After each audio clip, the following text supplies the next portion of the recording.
Moabot sa napo ngadto sa 15 ka mga tinunan sa Abellana National School ang atimanon sa school clinic matag adlaw tungod sa epekto sa hilabihang kainit sa panahon. Samtang Alliance of Concerned Teachers CONACT Region 7 miawhag sa DepEd nga pangitaan og daling kasulbaran ang problema sa mga tinunan ug magtutudlo. Ani ang report.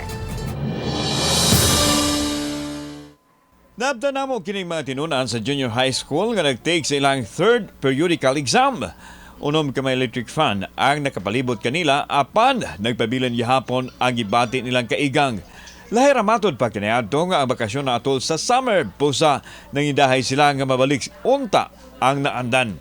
Pero nako, ganahan ko nga ibalik ang sa una nga bakasyon ng summer. Ang duha ka mga entrepreneur students nanuroy og ice candy sa mga classrooms. Makatabang kini sa pagpabugnaw sa pamati sa mga tinunan.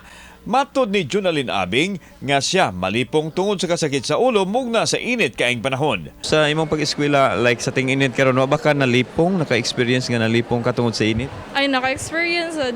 Kay dili kay ko hilig ko ang magawa sa amo. Ingana. Sa school, init sa kayo, sa among room. Matod sa assistant principal nga si Arlene Alfante nga sukad sa pagsugod sa Abril, kalbaryo na dili lang sa mga tinunan kundi apil na usab sa mga magtutudlo ang hilabihan kainit sa panahon. Gani maabot sa napo ngadto 15 ka mga tinunan ang dad-on sa school clinic matag adlaw.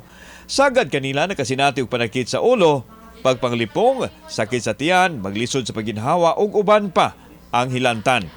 Nagtuo sila nga tungod sa init kini, sanglit karon pa man nga panahon kini nila na sinati. Amo ang painon og tubig nga bugnaw-bugnaw, then pagkahuman amo ang pahuwayon usa ba nga sa dili init nga lugar para sa mga opisina kay na may mga air condition gato sa na ibutang hangtod nga makakuan sila maka-recover. Unya kung ang mga bata dili jud nila makaya nga mo kuan mo balik sa classroom, amo ang kontakon ang ginikanan unya amo lang ipakuha ang bata. Nangayo sila og permiso sa City Division aron tugutan nga makapatuman og blended learning dining panahon sa ting-init.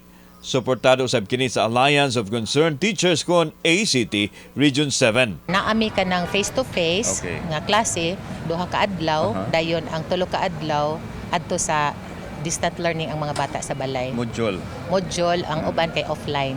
Iya untang i-consider ang among letter. Napadala man mi og letter. Bahin aning kiniliging grabe kainit gyud sa panahon nga mohatag siya og program or schedule para sa blended learning sa mga bata. Samtang adunay dugang hangyo ang ACT sa DepEd aron mapadali ang proseso sa tinguha nga makabalik sa naandan ng klase sa mga tunghaan. Paningkamutan nga 180 na lang gyud kay mao man gyud nay kuan required number of days sa contact sa mga estudyante. So kanang mga kuan kanang gitawag nila og buffer dili na lang gyud na siya. Okay, 202 o 205 mo na. So 180 285 mo na siya gyud kuan usual nga contact time. Kauban si Clover Lumayag, ako si Alan Domingo. Balitang Bisdak.